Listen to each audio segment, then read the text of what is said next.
బయట వాతావరణం చల్లగా ఉంది. అయితే చికెన్ పకోడా చేసుకుందామండి నా స్టైల్లో.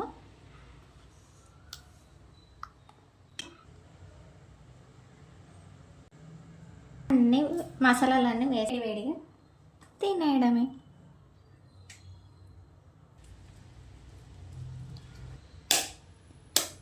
ఇంతేనా అంటున్నాడు చూడండి.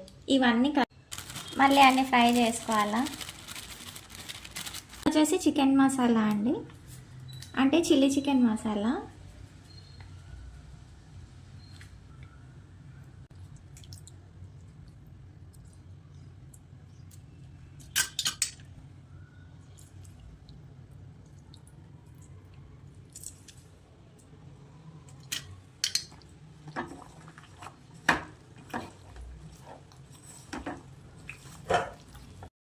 మంచిగా అయితే ఇలా మిక్స్ చేసుకున్నాను.